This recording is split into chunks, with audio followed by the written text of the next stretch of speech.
ठीक है, यहाँ पे सुनो, यहाँ पे 3 इवन नेचुरल नंबर्स हैं, ठीक है, तो नंबर्स क्या होंगे, x, x+2, x+4 रेस्पेक्टिवली। इनको स्क्वायर करके अगर ऐड करें तब जो सम आ रहा है वो आ रहा है 308। तो ये बन गया एक्स स्क्वायर, ये x+2 का होल स्क्वायर, ये हो गया x square plus 4x+4, x+4 का होल स्क्वायर हो गया x square plus 16 plus 8x, ये हो गया 308। ठीक है, तो 3x² हो गया यहाँ पे, और 8x 4x, ये हो गया 12x, और 4 और 20 plus 20 minus 308 is equal to 0।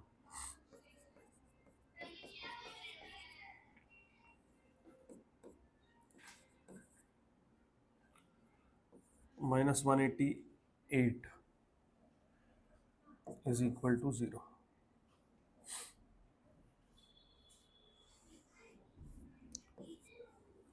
ठीक है, 3x² plus 12x minus 288 is equal to 0।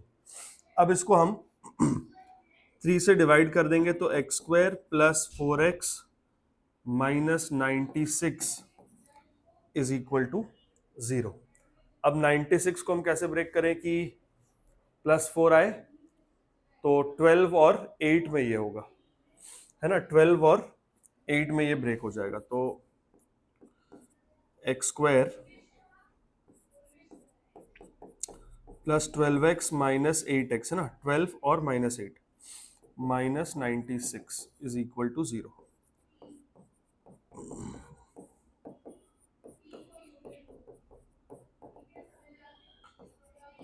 x plus 12, x minus 8 is 0, तो x could be minus 12 or x could be 8. Now since x is a natural number, x is equal to 8, ये answer होगा। अगला number क्या होगा, x का value क्या आ गया 8, तो ये नंबर क्या हो गया 10, ये नंबर क्या हो गया 12, तो आंसर क्या हो गया 8, 10, 12 आर द 3 नंबर्स। ठीक है,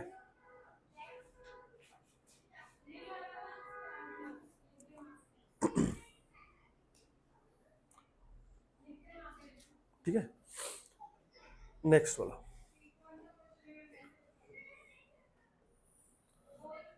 find 3 consecutive even odd integers the sum of whose square is 83। अब odd integers हैं, ठीक है ना, तो भी उसमें दो दो का ही गैप रहेगा, है ना, तो let the 3 numbers be x, x+2, x+4 respectively. अच्छा, अब ये 2 और ये 4 को मत देखना और ये मत सोचना कि ये तो इवन नंबर का सीरीज बन जाएगा, नहीं, ये वाले +2 और +4 से डिफाइन नहीं होगा कि ये इवन नंबर का सीरीज होगा कि ऑड नंबर का। जस्ट एक चेक कर लो, अगर x का वैल्यू 1 है तो ये क्या हो गया 3, ये क्या हो गया 5, ऑड नंबर का सीरीज बना। अगर x का वैल्यू 2 है तो ये क्या हो गया 4, ये हो गया 6, ये इवन नंबर का सीरीज बन गया। ऑड नंबर्स और इवन नंबर्स में दो दो का डिफरेंस होता है, हमको दो का डिफरेंस मेंटेन करना है। पहला नंबर x है तो दो ऐड करेंगे तो नेक्स्ट नंबर आएगा, तो अगर x ऑड हुआ तो सारे ऑड हो गए, x इवन हुआ तो सारे इवन हो गए। ठीक है, तो ये डाउट क्लियर होना चाहिए।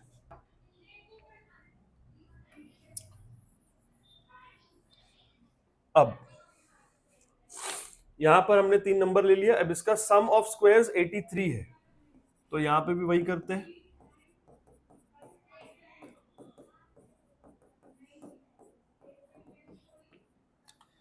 तो डायरेक्ट इस पे आ जाते हैं हम।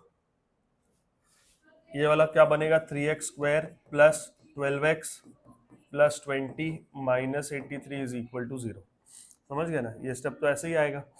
अब क्या हो गया, ये 3x² plus 12x minus 63 is equal to 0। 3x² plus 4, 3 से डिवाइड कर दो इसको, तो क्या बन गया x² plus 4x minus 21 is equal to 0। ठीक है, 7 और -3 में ये ब्रेक हो जाएगा।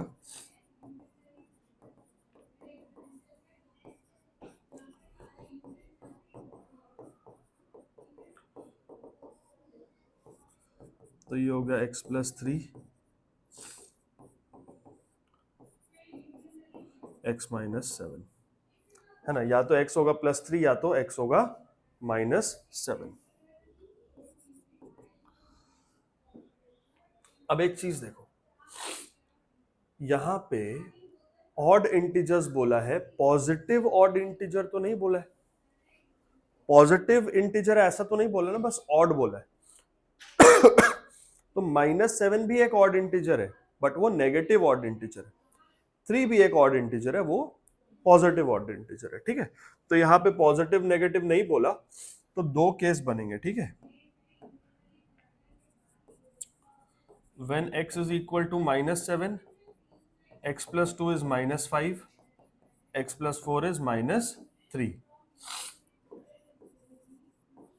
When x is equal to 3, x+2 is 5, x+4 is 7। तो नंबर्स वही है, देखो 3, 5, 7, बस साइन चेंज हो गया, -3, -5, -7। स्क्वायर करके ऐड करेंगे तो 83 आ जाएगा सब। ठीक है, क्लियर है, नोट कर लो फटाफट।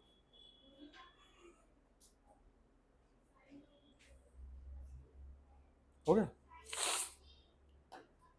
अगला क्वेश्चन देखो, एक पॉजिटिव फ्रैक्शन है। अब ये पॉजिटिव फ्रैक्शन है, मतलब न्यूमरेटर डिनोमिनेटर दोनों पॉजिटिव होंगे या दोनों नेगेटिव होंगे, तो भी पॉजिटिव ही आ जाएगा। ठीक है, एक पॉजिटिव एक नेगेटिव नहीं हो सकता। The denominator is greater than the numerator by 3। ठीक है, so let the numerator be x और डिनोमिनेटर क्या होगा, x+3,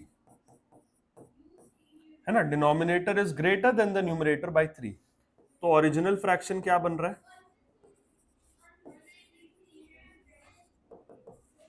ओरिजिनल फ्रैक्शन क्या बन रहा है, x by x+3। Original fraction क्या बन रहा है, x बाई x+3। ये चीज क्लियर है। अब आगे क्या बोल रहा है, if 1 is subtracted from both the numerator and denominator the fraction is decreased by 1/14। अब यहां पर इक्वेशन बनेगा अकॉर्डिंग टू द क्वेश्चन, अगर हम न्यूमरेटर और डिनोमिनेटर दोनों से 1 माइनस कर दें, तब क्या होगा, ये जो मेरा ओरिजिनल फ्रैक्शन था ना, ये 1/14 से घट जाएगा। The fraction is decreased by 1/14, तो ये मेरा ओरिजिनल फ्रैक्शन था, ये 1/14 से कम हो जाएगा, तब मेरा न्यू फ्रैक्शन आएगा। न्यू फ्रैक्शन क्या है, जिसके न्यूमरेटर और डिनोमिनेटर दोनों में से 1 माइनस किया हुआ। समझ में आ गया? ठीक है, अब यहां से इसको हम लोग सॉल्व करते हैं। ये बन गया x-1 बाई x+2 और ये हो गया x+3 इंटू 14, तो ये हो गया 14x माइनस x+3। ठीक है, x-1 x+2 14x minus x minus 3 और ये हो गया 14x प्लस 42। ठीक है, अब cross multiply, x-1 multiplied by 14x plus 42 और यहां से आएगा 14x माइनस x, तो 13x लिख सकते हैं हम, 13x माइनस 3 इंटू x+2। ठीक है, अब देखो मल्टीप्लीकेशन, ये x इंटू 14x क्या बन गया, 14x स्क्वायर, x इंटू 42 क्या बन गया, प्लस 42x, -1 इंटू 14x बन गया -14x, -1 इंटू 42 बन गया -42। यहां क्या बनेगा, 13x into x, 13x square, 13x into 2 plus 26x, -3 into x -3x और -3 इंटू 2 -6। देखो 14x² और ये 13x², इधर आके माइनस होगा तो x² हो गया यहाँ पे, ठीक है। अब यहाँ पे क्या बच रहा है देखो, 28x,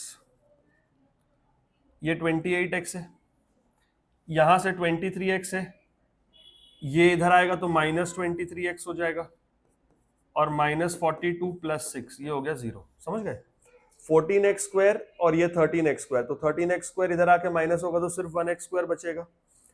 यहां पर बच रहा है 28x और यहां बच रहा है 23x, तो ये 23x इधर आएगा तो माइनस होगा, यहां बचा -42, ये -6 उठ के इधर आया +6, तो हो गया 0।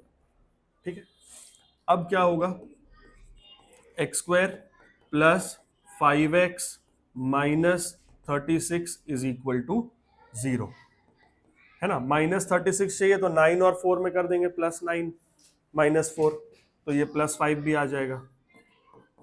देखो अब मिडिल टर्म करने में तुम लोगों को कोई दिक्कत नहीं हो रहा ना, है ना।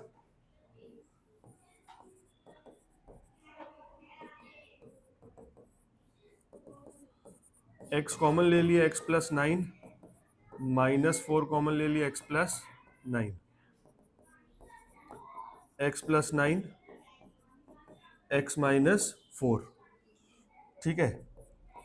तो या तो x -9 होगा या तो x होगा 4।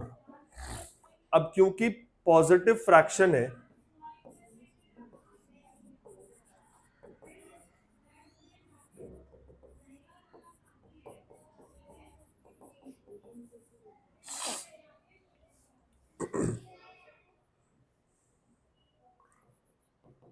x इज इक्वल टू 4 और x + 3 इज इक्वल टू 7, ठीक है।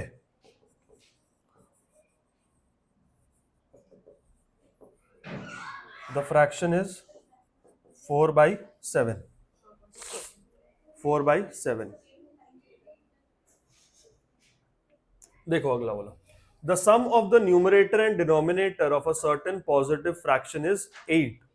If 2 is added to both the numerator and denominator, the fraction is increased by 4/35। तो मान लेते हैं कि न्यूमरेटर है x और डिनोमिनेटर क्या होगा 8 - x, क्योंकि इन दोनों का सम जो है वो 8 है।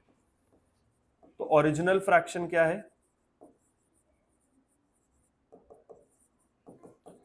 x/8 - x, ठीक है। अगर न्यूमरेटर और डिनोमिनेटर में हमने 2 ऐड किया तो क्या हुआ, जो ओरिजिनल फ्रैक्शन था वो इंक्रीज हो गया किससे, 4/35 से, ठीक है। तो यहां क्या बन गया, x + 2, यहां बन गया 10 - x, और यहां बन गया 8 - x इंटू 35, और ये हो गया 35x + 32 - 4x, ठीक है। x + 2 10 - x equals to 31x + 32 by ये 210 नहीं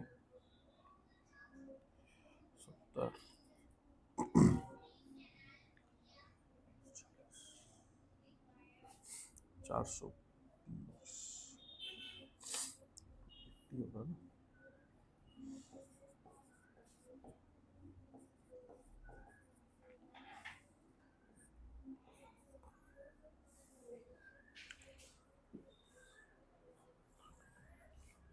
ठीक है, 280 - 35x यहां पर आ गया, और अब इसको हम कर देंगे क्रॉस मल्टीप्लाई, x + 2 मल्टीप्लाई होगा 280 - 35x के साथ, और ये 31x + 32 मल्टीप्लाई होगा 10 - x के साथ, ठीक है। ठीक है,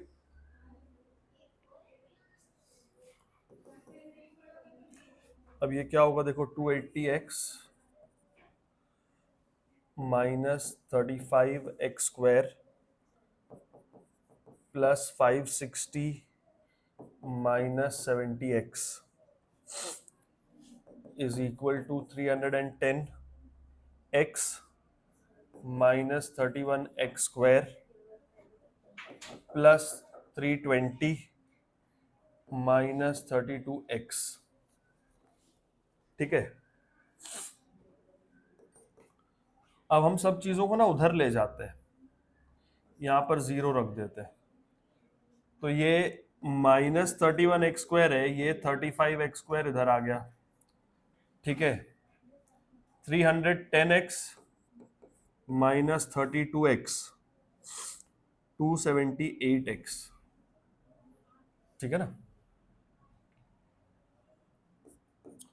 278x। अब यहां से कितना आ रहा है, यहां से आ रहा है 210, उधर जाएगा माइनस होगा 210x। यहाँ पे है 320 और यहाँ पे है 560, उधर जाएगा माइनस होगा। ये समझ गए, ये इक्वेशन क्लियर हो गया। अब यहाँ पे आया 4x² और यहाँ से आ गया प्लस 68x माइनस 240। अब इसको 4 से डिवाइड कर देते हैं, तो यहाँ से बन गया x² प्लस 17x माइनस 60। ठीक है, तो 20 और 3 में ये जाएगा, x² plus 20x minus 3x minus 60। x common ले लिया, x प्लस 20 माइनस 3 ले लिया, x प्लस 20 यहां से भी आ गया, x प्लस 20 x माइनस 3।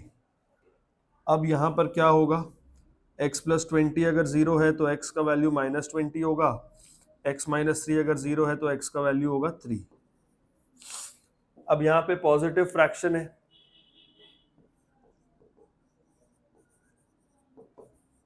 तो x पॉजिटिव वैल्यू होगा।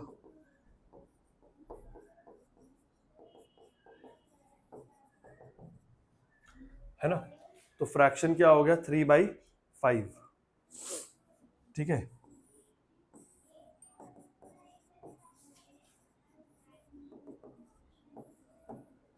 x का वैल्यू 3 आया ना, और 8 माइनस 3 क्या होगा, 5।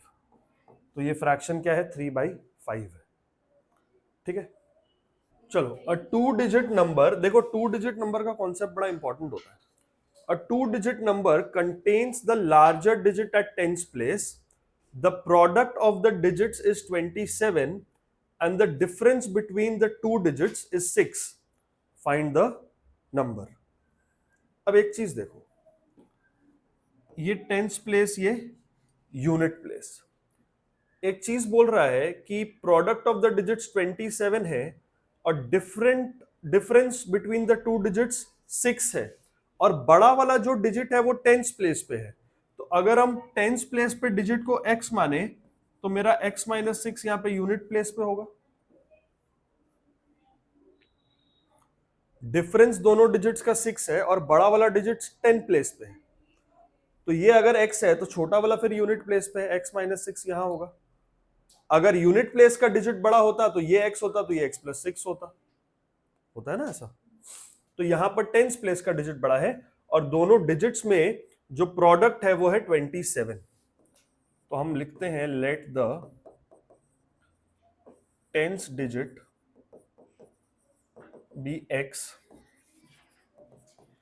And unit digit be x minus 6। ठीक है, यूनिट डिजिट है x माइनस 6 और टेंस डिजिट क्या है, x। ठीक है, अब क्वेश्चन बोल रहा है कि दोनों डिजिट्स का जो प्रोडक्ट है वो 27 है। तो अकॉर्डिंग टू द क्वेश्चन ये दोनों डिजिट्स को अगर मल्टीप्लाई करें तो 27 आता है। तो x² minus 6x is equal to 27, तो इसको माइनस 27 इधर कर दिया तो 0 हो गया। ठीक है, तो ये -9 और +3 में आ जाएगा, तो x कॉमन ले लिया हम, x -9, 3 यहाँ पे ले लिए, x -9 यहाँ से भी आ गया, x -9 x + 3, तो या तो x का वैल्यू 9 है या तो x का वैल्यू -3 है। अब 2 डिजिट नंबर है तो उसमें डिजिट तो नेगेटिव नहीं होगा, ठीक है ना, तो x इज पॉजिटिव। ठीक है, कुछ नहीं बोला है ना, तो 2 डिजिट नंबर हम पॉजिटिव ही लेंगे। ठीक है, ignoring x equal to -3, x is equal to 9, ये अपना आंसर है। तो नंबर क्या होगा, ये 9 है, ये कितना हो गया 3, तो नंबर इज 93। समझ में आ गया? ठीक है, क्योंकि वो सिर्फ बोला है कि एक नंबर है 2 डिजिट का, तो वहां पे हम नेगेटिव नहीं लेंगे, फिर पॉजिटिव ही आएगा। ठीक है,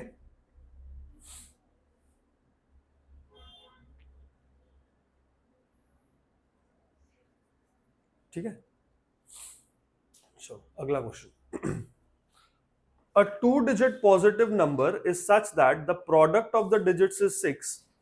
ठीक है, if 9 is added to the number, the digits interchange their places. अब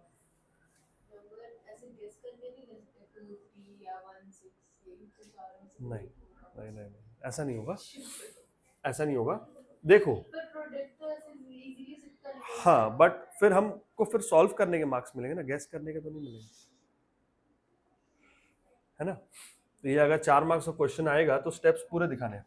देखो, अगर हम इसको माने x, ठीक है, product of the digits is 6, तो ये क्या होगा 6/x होगा।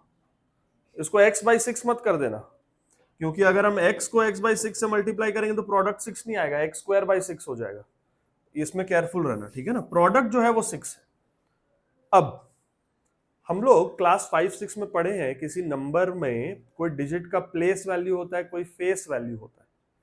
फॉर एग्जाम्पल, जैसे ये नंबर हमने लिख दिया 52, है ना, तो ये नंबर एक्चुअली में क्या है 5 × 10 + 2 × 1। अच्छा, × 1 नहीं भी लिखे तो भी चलेगा, चलेगा। अगर हम इसके डिजिट्स को इंटरचेंज कर दें, अब ये क्या बन गया, अब ये बन गया 2 × 10 + 5। ठीक है, अब यही चीज यहां पर सोचो, यहां पर नंबर क्या है 10 × x + 6/x, यस और नो। अगर डिजिट्स को रिवर्स कर दिया जाए तो ये इधर आ गया और ये इधर आ गया, अब नंबर क्या हो गया 10 × 6/x + x, तो ये क्या हो गया 60/x + x। बताओ, ये कॉन्सेप्ट एकदम पूरा क्लियर है? 2 डिजिट नंबर से रिलेटेड ये कॉन्सेप्ट क्लियर होना बहुत जरूरी है। कभी कभी हम लोग x और y भी ले लेते थे जब linear equation in 2 variable solve करते थे क्लास 9 में, है ना। यहां पर हम दूसरा वेरिएबल नहीं ले रहे, क्योंकि अगर मान लो हम ले भी लेंगे, अगर हम ले भी लेंगे तो xy = 6 है, तो y तो फिर वही आ जाएगा ना, है ना, एक ही बात है। तो हम डायरेक्टली ऐसे ही लिखते हैं। समझ में आ गया? तो टेंस प्लेस पे जो भी डिजिट है वो 10 से मल्टीप्लाई होता है, प्लस यूनिट प्लेस का डिजिट। डिजिट रिवर्स हो गए तो जो यूनिट वाला था वो टेंस प्लेस पे आ गया, जो टेंस वाला था वो यूनिट प्लेस पे चला गया। ये कॉन्सेप्ट तुम लोग समझ गए, है ना।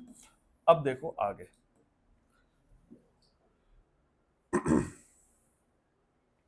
तो हम ओरिजिनली लिखते हैं कि let the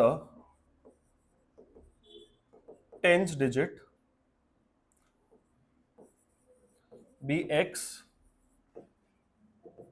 and unit digit be 6/x।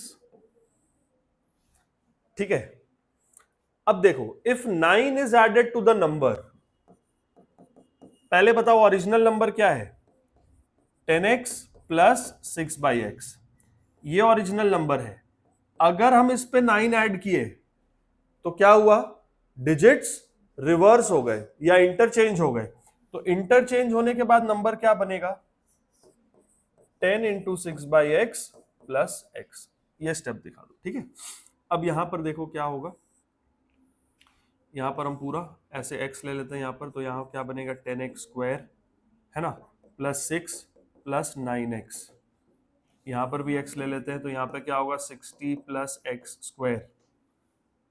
ठीक है, ये x के साथ x यहां से कैंसिल हो गया, तो 10x² प्लस x² बचा 9x² प्लस 9x, और 6 माइनस 60 बच गया -54।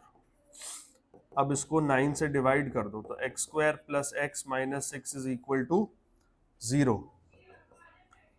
अब इसको हम लिखते हैं x² plus 3x minus 2x minus 6 is equal to 0। x common ले लिया हमने, x प्लस 3 माइनस 2 ले लिया, x plus 3, x plus 3 x minus 2 is equal to 0। ठीक है,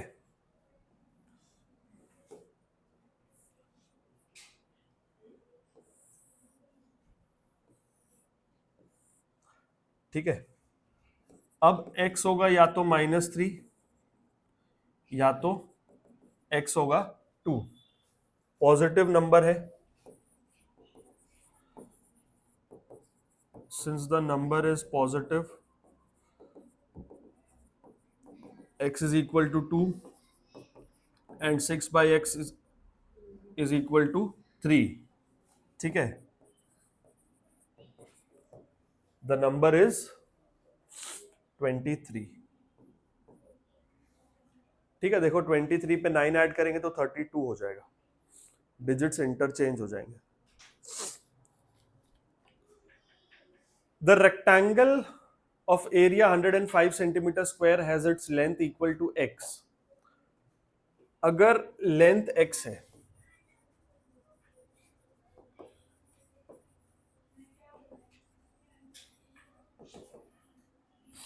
ठीक है, x सेंटीमीटर मान लो, और उसका एरिया गिवन है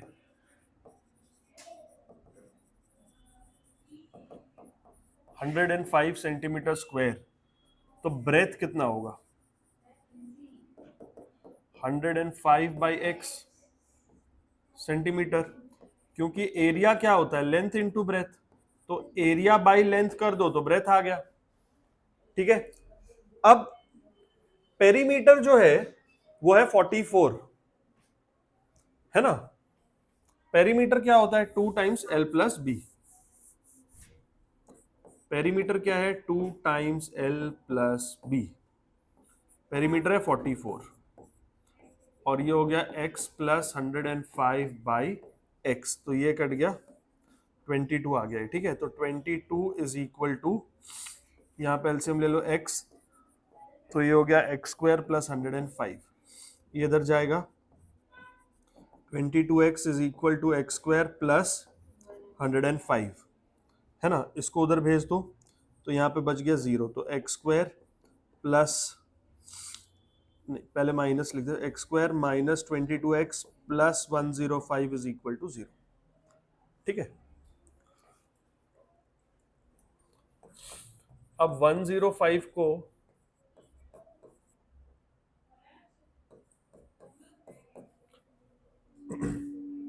-15 और -7 में ब्रेक कर सकते हैं, है ना। ये इक्वेशन आ गया, x² minus 22x plus 105 is 0। ये आ गया -15x minus 7x plus 105 is 0। तो x कॉमन ले लिए, x माइनस 15 माइनस 7 ले लिए, x माइनस 15 यहां से भी आ गया, तो x माइनस 15 x माइनस 7, तो x होगा 15 या x होगा 7। अब देखो अगर x 15 है तो 105/x का वैल्यू 7 है, अगर x का वैल्यू 7 है तो 105 बाई एक्स का वैल्यू 15 है। तो मेरा रेक्टेंगल तो ऐसे ही बनेगा, अगर ये 15 है तो ये 7 है कि नहीं? इसी को घुमा दो, ये 7 ये 15 है, उससे कोई फर्क नहीं पड़ता। बट जनरली क्या होता है, जो लॉन्गर साइड होता है उसको लेंथ माना जाता है, ठीक है? तो length is 15, breadth is 105 by 15, that is 7 centimetre, ठीक है? रेक्टेंगल तो वही बनेगा ना, चाहे हम उसको ऐसे देखें चाहे घुमा के देखें, 15 बाई 7 का ही बनेगा वो, है ना? तो जनरली जो लेंथ है उसको लॉन्गर साइड माना जाता है, तो लेंथ हम लेंगे 15 और मेरा ब्रेथ आ जाएगा 7, ठीक है? अगला क्वेश्चन देखो, A rectangular garden 10 meter by 16 meter is to be surrounded by a concrete walk of uniform width.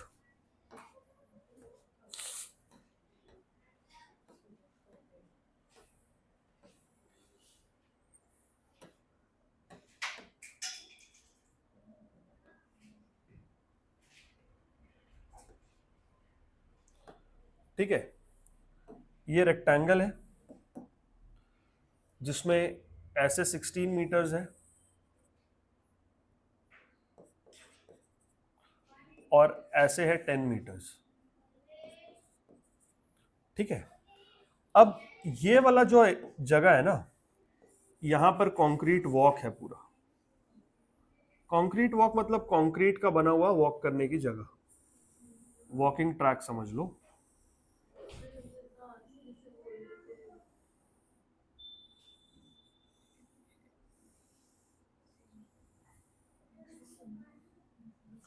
जो सुनना है वो भी सुनेंगे, जो तुम सोचोगे कि सर नहीं सुन रहे वो भी सर सुन रहे, ठीक है? बस ये अल्ट्रा लो फ्रीक्वेंसी भी इधर पहुंच जाता है, देखो। अच्छा, अब इधर ध्यान से देखो, यहां पर अंदर का हम लोग को डायमेंशन दिया है। किसी किसी क्वेश्चन में बोला जाएगा एक गार्डन है, उसके अंदर एक वॉकिंग ट्रैक बनाना है, और यहां पर क्या बोल रहे हैं, रेक्टेंगुलर गार्डन है 10 metre by 16 metre, it is to be surrounded by a concrete walk, ठीक है, जिसका यूनिफॉर्म विड्थ होगा।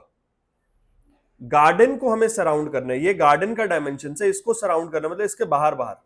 अब मान लो कि जो यूनिफॉर्म विड्थ है वो है x, है ना?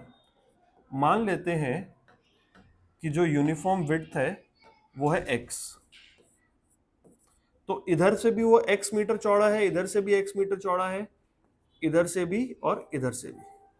तो अब बताओ बाहर बाहर का ये लेंथ कितना हो जाएगा, 16 प्लस 2x होगा ना? 16 तो ये था, x इधर का जुड़ गया, x इधर का जुड़ गया, तो 16 प्लस 2x हो गया। अब ये क्या होगा,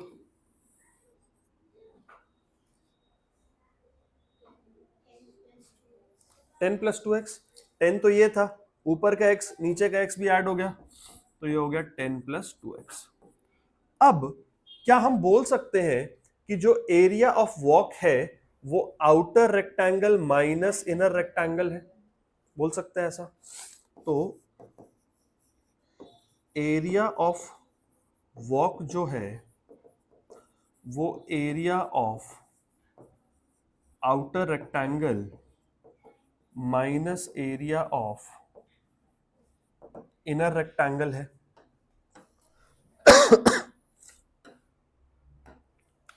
एरिया ऑफ वॉक क्वेश्चन में दिया हुआ है 120 स्क्वायर मीटर्स, तो ये हो गया 120। आउटर रेक्टेंगल का एरिया क्या होगा, जो आउटर लेंथ है मल्टीप्लाइड बाय आउटर ब्रेथ।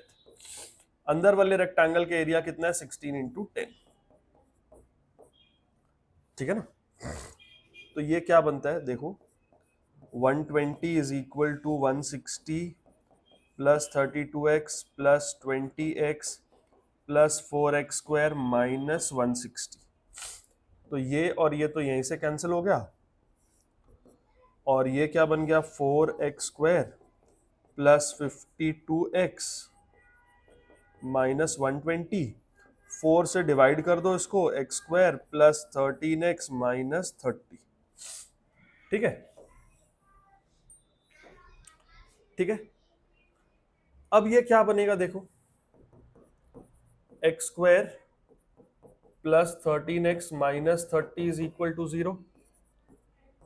तो इसको हम ब्रेक करते हैं,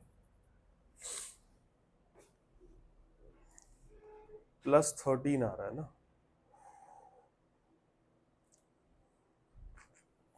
प्लस 13, 30 को कैसे ब्रेक कर सकते हैं, 2 और 15 में कर सकते हैं, प्लस 13 आ रहा है ना, तो 15x माइनस 2x ऐसे ब्रेक कर देते हैं इसको। तो ये हो गया, x कॉमन ले लिया, x प्लस 15 माइनस 2 यहां से ले लिया, x प्लस 15 यहां से भी आ गया, तो x plus 15 x minus 2 is equal to 0। तो x होगा माइनस 15 या x होगा 2। x क्या है, width of the concrete walk. अब ये तो नेगेटिव नहीं हो सकता ना, है ना, तो width can not be negative,